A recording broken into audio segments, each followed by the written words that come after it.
Applause for our great Bible reader, Sean. I usually spring it on him last minute, and he's very humbly accepts to read the word for us. All right. So guys, it's kind of crazy to think, but we have been studying the life of David for like almost 3 months, and we're coming up towards some of the end. We've already been through one of the books, like 1 Samuel, and we're getting through diving into 2 Samuel, and we've been really following his life through all these different seasons. I just kind of wanted to recap again, because again, we've been doing it for so many months that, this overarching picture of like, why did we even start this journey of studying David's life? The whole idea of remembering, even a good principle to remember everything in the Bible has to do with God's promises, right? The covenants of the Lord. And David is one that God made a promise to, that even today, coming even on this Christmas day, all ties into those promises that God gave to David thousands of years ago. And so even those promises of the Lord, that he stays faithful to them back then, today, and forevermore. And we get to see how David's heart responds to all these ups and downs throughout his life, different seasons, but how he keeps his heart faithful to the Lord. And again, David is the man that is after God's own heart, right? And so when we're studying him, we can use him as an example of how we can pursue the Lord from the heart. And Jesus desires, and God desires, that people who are after him in spirit and in truth. All right. The last couple of weeks also, again, beyond the reading, we talked about these different seasons in David's life. And you can kind of think of the cities that David's in as these different seasons. We looked at Bethlehem when he started off. David starting off as just a humble shepherd boy, how he was faithful to the Lord even in those small seasons when he was the most neglected of the children. And still he was faithful to keep his heart before the Lord. I'm not the youngest child in my family, but as the middle child, I remember when I was a little kid, I used to cry all the time because I felt neglected, because I was like right in the middle. Like my sister got like all the, like the attention, and then when my little brother came, any other middle children in the room here? Did anybody else cry or feel neglected? I distinctly remember one time we were in Chicago for like Thanksgiving, and like I was just a little kid. I think we were there for a wedding or something. I was really, really small. I just cried like every single day, and my mom was like, "Why are you crying?" I was like, "I don't know." All right, because I felt neglected. David was like, they didn't even get invited to the party, but he's in that Bethlehem season, like forgotten. Right? Then he went to Gibeah. We studied Gibeah for a couple of weeks. Gibeah was when all of a sudden he kills Goliath. He becomes this national hero, right? And all the praise, people are singing songs about him, right? Like he has a song. I mean, who's ever had a song written about them? In this room, anybody had a song written about them? No, nobody. I think it's probably more common. Maybe like girls. Do guys write songs for you guys? Is that still a thing? I mean, that was a thing, right, in like the 50s, right? Maybe, but yeah, I've never had a song written about me. If I did, it was probably one of my friends making fun of me or something like that, right? But David, they're singing songs about him. He's a national hero, right? Saul's killed his thousands. David, his tens of thousands. He's a national hero. How does David keep his heart in that? We look at the ways of in Gibeah, and that was when he was in Saul's palace. All of a sudden, tables flip, right? And he's in the wilderness. He's in Adullam. He's in the caves. He's being pursued. He's all of a sudden goes from being a national hero to an outlaw, national pariah, right? And how does he keep his heart through that? We talked about that for a few weeks. Ziklag we covered a few weeks ago, but that's when David, almost in a desperate move of compromise, he actually leaves the promised land and he goes over to the Philistines. And all these different at times when he's actually, it says like he's maybe not even asking the Lord what to do, and all of a sudden he goes out to join the Philistines, and all this trouble that he gets into, he ends up in the enemy army, like marching on Israel. But the Lord's faithfulness to him throughout all that. And then now we're finally coming to Hebron, all right, coming into this moment where the promises that he was given over a decade ago start to come to true, right? Samuel anoints him to be king. But David had to go through all these different seasons, starting from Bethlehem, until he finally gets to Hebron here, where he starts to become anointed as king. But it's still not in the fullness yet. But we're starting to see how all these different pieces, all these different time frames, these seasons in David's life came together to prepare him for these moments. We looked at a couple of different times when he was betrayed, mistreated, falsely accused. He went from that Gibeah season again, like we just said, and the tables were flipped, and all of a sudden he goes through all these different terrible things. And yet, what did David learn through it all is what we've been looking for these last 3 months. And how can we also learn from that example that in those seasons in our own life, how can we have faith that God is working in us, a process, right? A process of preparing us, a process of developing our hearts, right? We don't just get the big thing right away, but actually it's God's mercy to prepare our hearts to receive that. I mean, how many people oftentimes think, man, if only I just won the lottery, like everything would be great, right? Like everything would be awesome. But when you look at stories of people who win the lottery, right, what happens to them? It destroys their life, right? It destroys their life. And so sometimes when those things that we think are really going to be great for us are really good, actually it's God's mercy not to give it to us until we're ready, right? I was actually talking with Daniel the other day about something. Like Daniel was like, I want to see like healings, miraculous healings. And if that happened, then there'd be revival and people would turn, right? And I think sometimes we think the same thing too, right? Like, man, if only this miracle happened right now and people saw it, oh man, it'd be awesome. But this past week we have a Friday skit night teaching, and we talked a little bit about the transfiguration also. Like transfiguration, Jesus only showed a couple of his close friends, right? Jesus didn't show all of Israel him transfigured in his glory, but he only showed a couple of his friends. And why? He reserved it for the people whose hearts knew him well, right? And even the Israelites in the wilderness, when they saw miraculous things happen, it didn't change them that they still fell into temptation and idolatry. All right? So again, we see God is patient with us, but he wants to see us develop in our hearts. And David is the perfect prime example about that.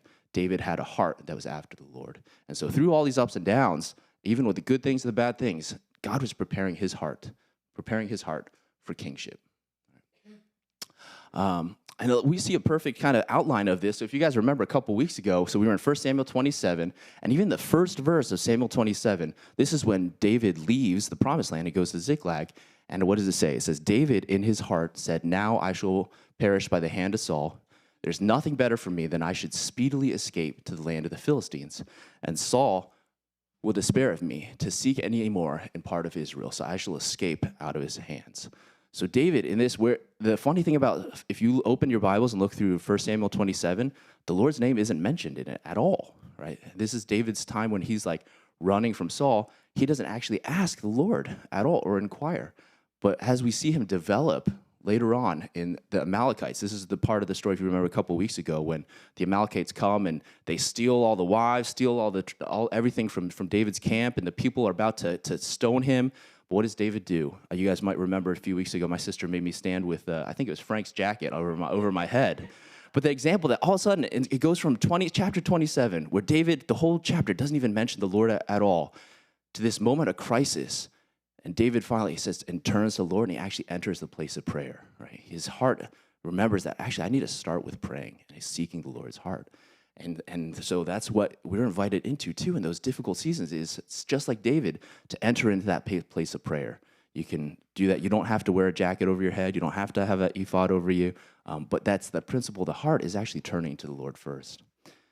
And the same thing here. And so after all these things that we've seen, again, we've been studying for 3 months, seeing David up and down, he enters into this moment where finally he's anointed king. And what does he do? The first thing, all right, we just read it. Sean just read it for us in verse 1. It happened after this that David inquired of the Lord, all right? Like we're seeing the full circle come together. David learned through all these things where he was persecuted, where he was a hero, where he was an outcast, where he was an outlaw.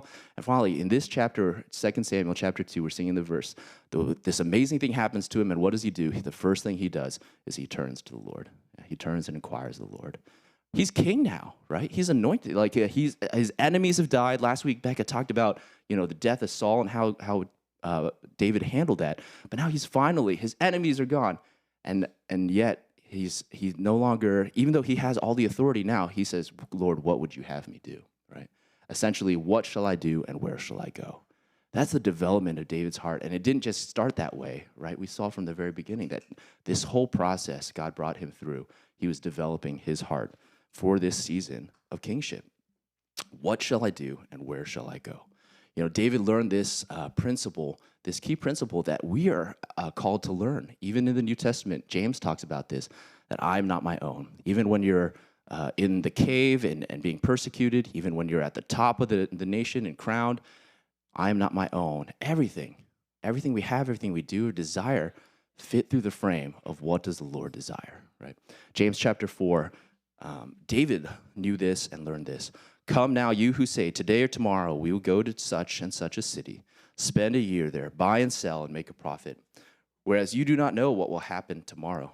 For what is your life? It is even a vapor that appears for a little time and then vanishes away. Instead, you ought to say, if the Lord wills, we shall live and do this or that. But now you boast in your arrogance. All such boasting is evil. Again, we see David's progression. 1 Samuel 27, he talks to himself. David said in his heart, I'm going to do this. I'm going to run from Saul. I'm going to do this. These are my plans. And then here in 2 Samuel chapter 2, we see the first thing he does instead is actually talking to God. David inquired of the Lord. I don't know if you guys have heard this quote before. It's usually on these little posters with like a pretty background or something, or somebody has it in their house or whatever. But I like this quote. It's not a Bible verse, but worry is a conversation you have with yourself about things you cannot change. Prayer is a conversation you have with God about the things he can't change. And so we see in that Ziklag season, David was talking in his own heart. He's like, Saul's going to kill me. I'm worried. I'm going to flee the promised land. I'm going to get out of here. This is what I have to do. And the same thing that James talks about, right? Like, this is what I'm going to do. This is how I'm going to handle these problems. This is what I think needs to happen. But actually, later on, he learns it's actually prayer is the first place we start. And that's our calling too, starting with prayer. Everything we do, starting with seeking the Lord, right? Instead of worrying, praying. Right? And it's easy for us to mix up those things. In fact, sometimes in the prayer room, I still worry. Like I'm just sitting there just thinking about my own problems, thinking about what I need to do, like thinking about, oh man, like instead of actually praying, even though I'm sitting in the place of prayer, my mind is actually set on what do I need to do? What do I need to do? What needs to happen here? Telling the Lord, but actually asking him, right? Seeking and inquiring of him, talking with him, right? Instead of just telling him. So that's that difference between worrying. Worrying, I'm just talking to myself internally. Prayer is when we're actually seeking the Lord, that conversation with him. All right? And I fully confess that oftentimes have these one-way prayers where I'm just talking to myself. All right? And so I'm even challenged in this reading in David's life to change my approach in the prayer room or change my approach in the times of prayer, remembering that it's not just a worry session, but it's actually seeking the Lord and inquiring of him. And that's what David has learned here too. And we've seen him develop through all these things. So again, through all these difficult seasons, David just didn't just arrive there automatically.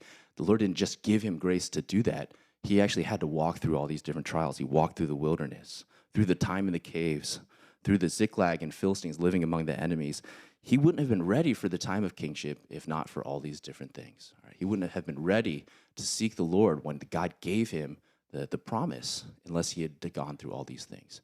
And so even as we're learning from David, I want us all to think about that as well. Like sometimes some of you may be walking through difficult seasons. Some of you may be walking through disappointments. Some of you may have promises that you feel like the Lord has given you. You haven't seen the fullness of it yet. And while it may be discouraging, how much are we turning to the Lord and saying, God, I trust your process of developing my heart to seek you. So that even when I do get that, whenever I am in those good seasons, I don't forget you. I remember to seek you first. Hebron is that time for David. So we're entering into this Hebron season. Remember all those different cities and seasons of David's life. And David finally enters into it, but yet it's not the fullness of it yet either. All right. So as Sean read for us, really out of the 12 tribes, how many were following David? Just one. All right. Only his family tribe, Judah, followed him. The rest of them were still following Saul. All right. So even though while he was anointed king, he's still only gotten one of the 12. All right. But he's starting to enter into it. But it's actually the longest season out of all those different cities and seasons of David's life. This one's the longest. Basically 7 years, 7.5 years, 7.5 years where he's starting to enter into that promise of the kingdom. Yet he doesn't have the fullness of it yet. But it's almost like a recap. If you read I didn't want to make poor Sean read all 3 chapters of chapter 2, 3, 4, and 5, even though I'm sure he would have very gladly. But if you read it and look through it, it's actually almost a recap of everything that we learned from before. David, again, practices what we've seen him practice in those previous seasons. He practices patience. He practices mercy. He practices being a peacekeeper. All right. David, again, shows mercy to the house of Saul, even when he has opportunities to crush them. David, again, shows mercy to the people, the Benjaminites, the Jabesh Gilead, these people that would otherwise have turned him into Saul. David even shows mercy to Abner, the general of Saul's armies. He shows mercy to all of these different people, even though they would have been his enemies. it's again that practice of the Sermon on the Mount. Like as we've studied David, I've continued to be struck by the parallels between what Jesus talks about in the Sermon on the Mount and David's own life. We talked a little bit a few weeks ago about mercy, and in some sense, David. When we look at David versus Saul, David was somebody that showed mercy. Saul was not. Right? Whenever Saul was scared about somebody, namely David, he threw spears at him and tried to kill him. Right? But David, even when his enemy was right in front of him, remember we talked about Saul being like naked and taking a poop in a cave right before him, and David still didn't lift his hand. He showed mercy. And later on in his life, even when David fails, we see that God actually shows mercy to David because he was one who showed mercy. And that's exactly what Jesus talks about in the Sermon on the Mount, the Beatitudes. Blessed are those who are merciful, they'll be shown mercy. David walked that out. In this season here, in Hebron, again, only one of the 12 tribes is following David. The rest of them are still following the house of Saul. There's actually a civil war going on. They're fighting with each other over the kingdom. And yet David continues to pursue peace in that. He shows mercy to the house of Saul. He shows mercy to Abner. He shows mercy to the Benjamites. He becomes a peacemaker. And we see this throughout the next couple of chapters. And blessed are the peacemakers, for they will be called, what? Sons of God. Sons of God. I think it's a beautiful thing, too, that like David, who showed mercy and was a peacemaker in this season, receives then the promise that actually his son will be also the Son of God and the Prince of Peace. He's a peacemaker. He's the peacemaker. And even in this Advent season, as we celebrate the coming of the Prince of Peace, we can look back at his great-great-great-great-great-great-great-great-great-grandfather David and look and see, wow, David was also a peacemaker. All right, he foreshadowed Jesus in this sense. Matthew chapter 5, verse 43 and 48. Again, the words of David's great-great-great-great bajillion, 14, 15 generations. Actually, I think it's 28 generations if you count Matthew. Generations great-grandchild. I don't know how many greats that is. But Jesus speaks about this, about loving your enemies. And David walks that out towards the house of Saul, towards Abner, towards the Benjaminites. It says, Matthew chapter 5, you have heard it said, you shall love your neighbor and hate your enemy. But I say to you, love your enemies and bless those who curse you. Do good to those who hate you, and pray for those who spitefully use you and persecute you, that you may be sons of your Father in heaven. For he makes his sun rise on the evil and on the good, and sends rain on the just and on the unjust. For if you love those who love you, what reward have you? Do not even the tax collectors do the same? And if you greet your brethren only, what do you do more than others? Do not even the tax collectors do so? Therefore you shall be perfect, just as your Father in heaven is perfect. Becca shared last week a little bit about this, like loving your enemies in the context of David's enemy, Saul, dying.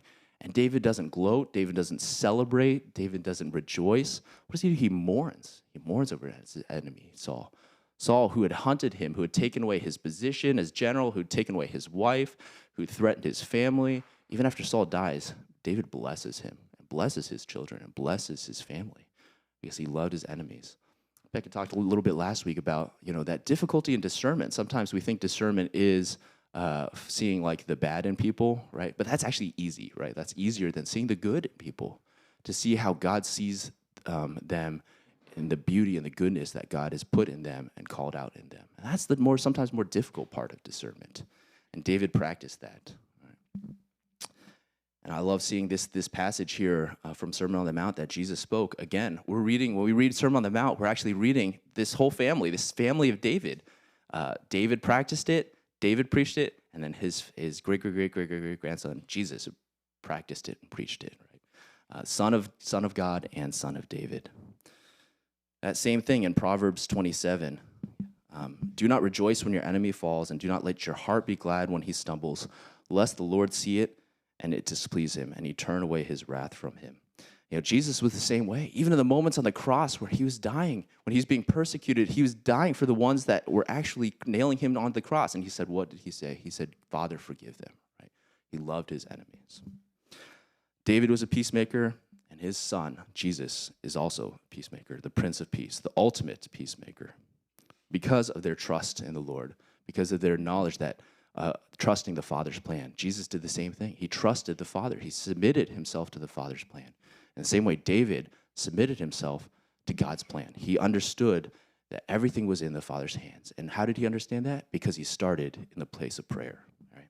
And it's amazing to see how he moved through that, moving from somebody who is uncertain and not seeking the Lord in Ziklag to somebody who, when the kingdom is finally starting to come to him, he starts by turning to the Lord in prayer.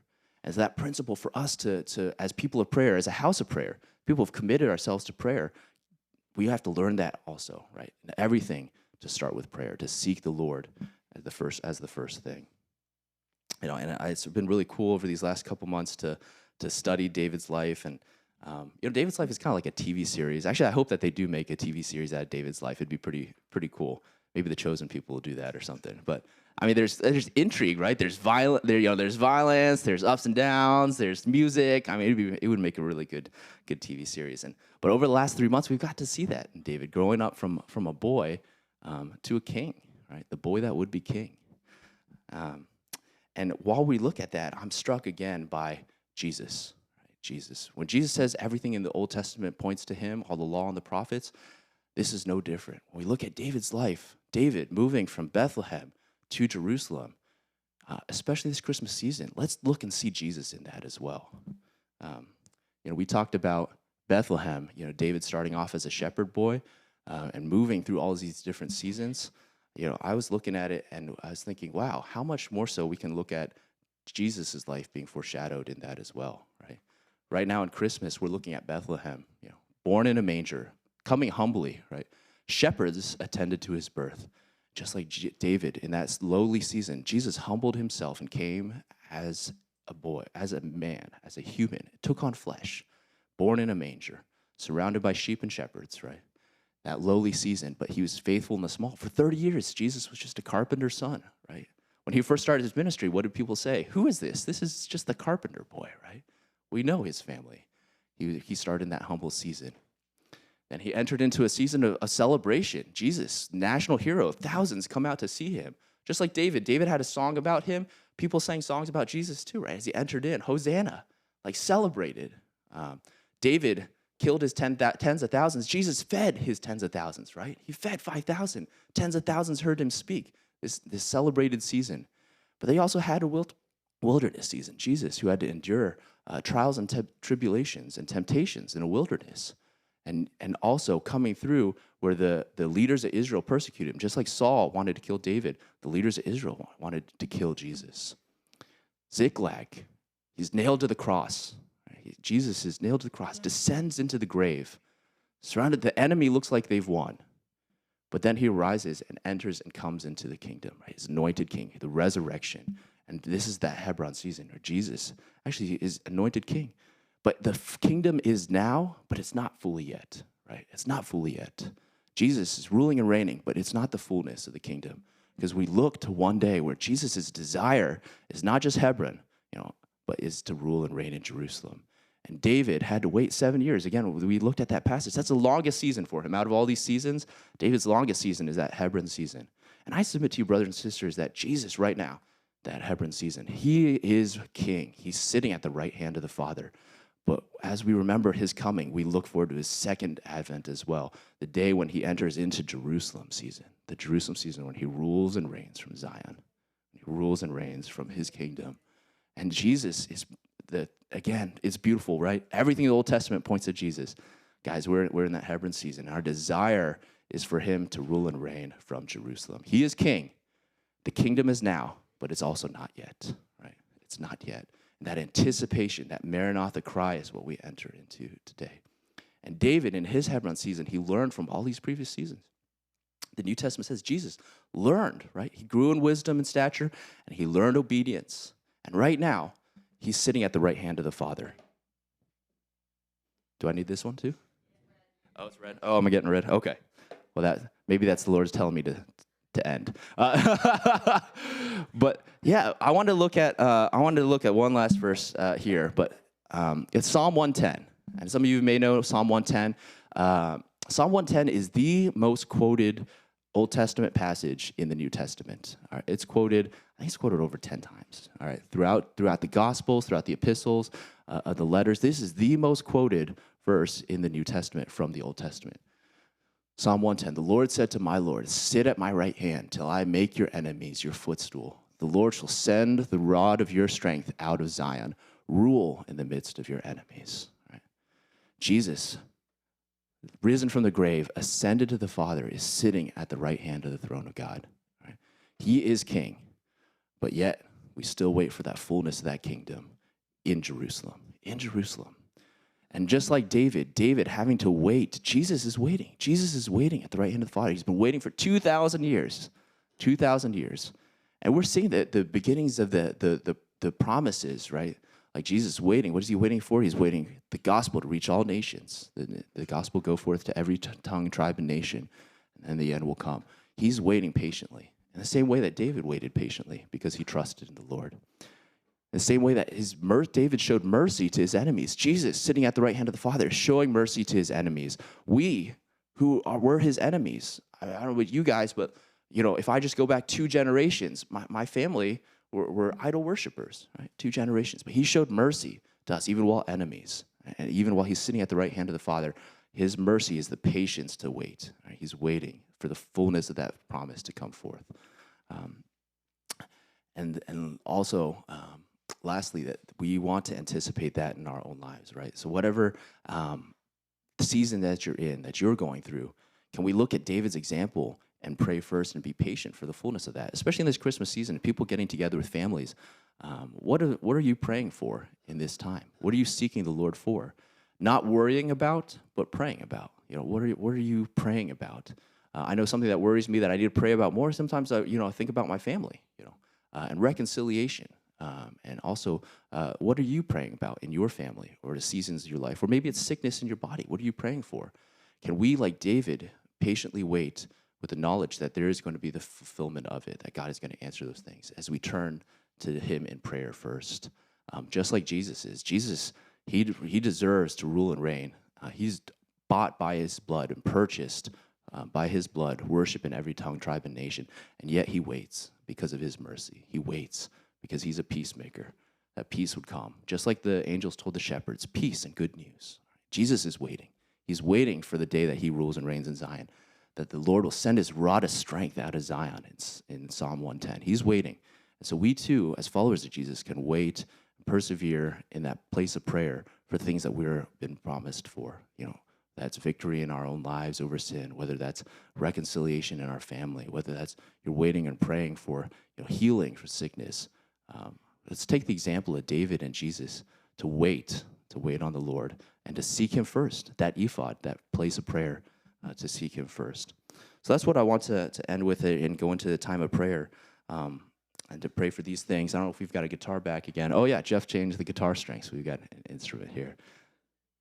Oh, okay. Oh, all right, switching it up on the piano.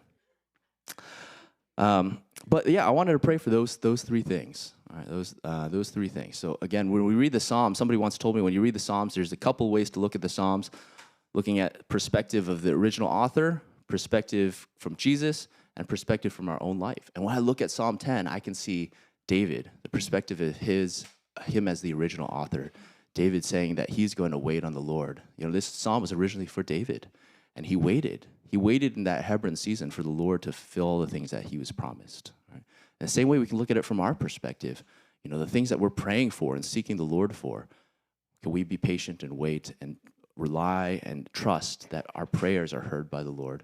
And the last thing is, in this Christmas season, from Jesus' perspective, Psalm 110, he's waiting. Right? He's at the right hand of the Father, waiting for the gospel to go forth, for people's hearts to be prepared, and for the day that he rules and reigns out of Zion. So